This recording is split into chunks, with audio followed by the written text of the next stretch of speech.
what was the opportunity that led you to voiceovers? That's where I was getting. So Vince Vance and the Valiants performed all over the United States, but they also performed locally here in the Dallas-Fort Worth area. We either open up for them or they'd open up for us, or we'd be on the same roster for the day or for the same weekend. Well, I started sitting in with them. I got to know the band leader. He liked my voice. He said, "Hey, let's write some songs. I've already written some. Your voice might be the perfect voice I've been thinking of for these songs." So we went to the studio and we cut an album, and we worked on this in like 96, 97. And as I was working with him, he had contacts and I had contacts with the producer of Dragon Ball Z at the time, which I had no idea at the time. But There we go. he was at one of the sessions where I was singing backgrounds for a project called Cyborgs, and Brave Combo was hired to do the music. So that's where I met the producer. He heard something in my voice that sounded like, "Hey, do you do voiceovers?" I said, "I do voices for fun. I do character voices for fun." Exchanged information, got the audition. About not quite a year later, I went into audition for Funimation and was cast as Gohan. I actually didn't know anything about anime, didn't know what I was auditioning for other than that it was an animated show of some kind.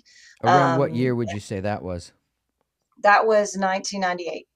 So wow, Um, that's even earlier than me with Digimon, although I was doing other anime, but nobody oh, okay. knew what anime was in America really at the time. This was, as I said earlier, the very first wave.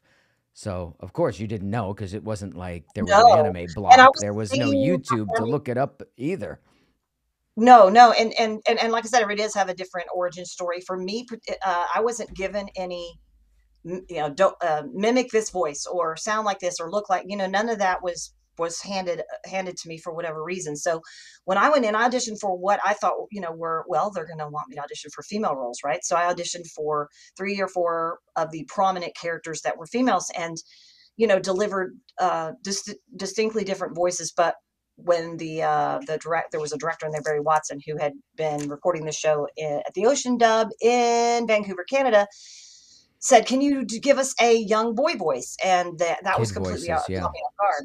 And I just gave them what I thought sounded like a little boy. They said, "Hey, how about a little bit more grit, a little more raspy sound to it?" I gave them that, and not even a week later, I got a voicemail on my answering machine back in the day, and I was given the role of Gohan, and I was all excited about starting something new where I could utilize these voices I had been practicing with my whole life, And and for people channeling a little boy.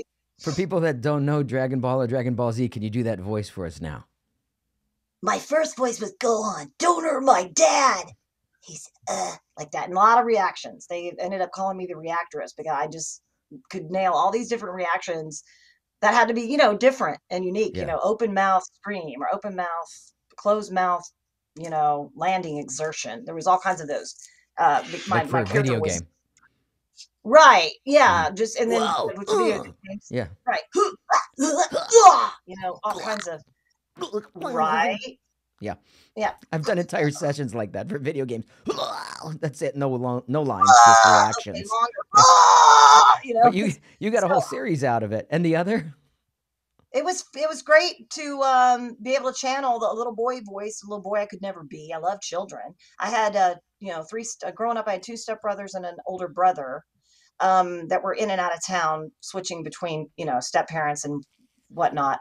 But I definitely had lots of inspirations for growing up, moving around, and just all kinds of wacky voices that I could draw from. I had relatives in Rhode Island, Stephanie, oh yeah, and I had like all these other kinds of you know I was just basically a mimic. My mom would tease me and say, "You just record everything in your brain and you just say it right back. You're like a parrot." And, my brother would tease me about, having a good memory. So I would like channel all of these voices from years ago. He's like, "How did you remember that voice?" And I'm like, "I don't know.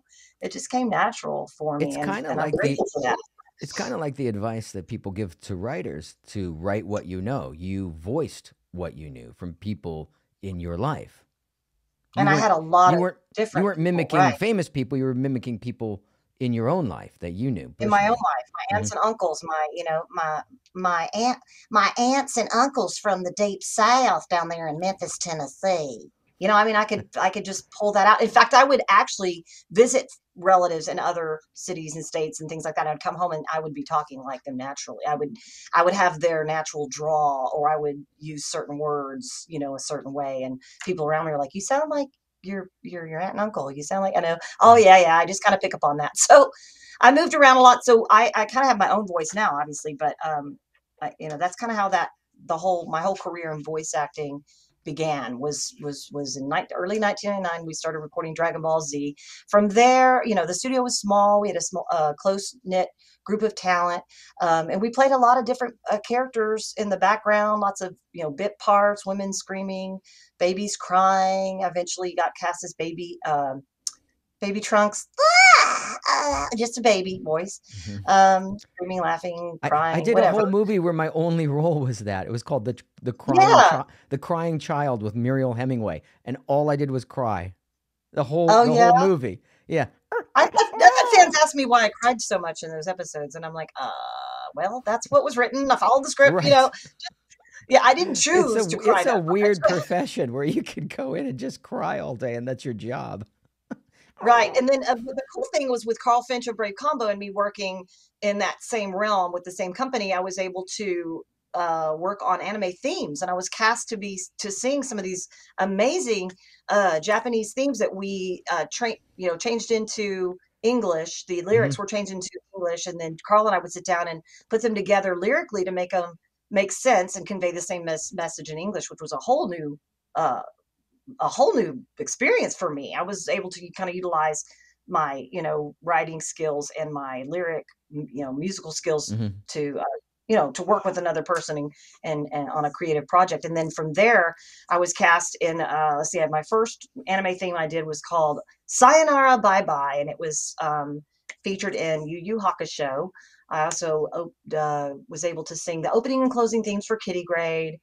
And I did some work on Blue Gender, and I did some themes there. They did switch around a few of the voices, and then I also did one for Case Closed. So that was like a dream come true for me, because my first passion is singing and music, and then being able to be behind the scenes, work on lyrics, work on songwriting chops, and then get to direct other singers was also a whole new experience for me. So, which I found to be quite rewarding. I would definitely consider doing something like that in the future.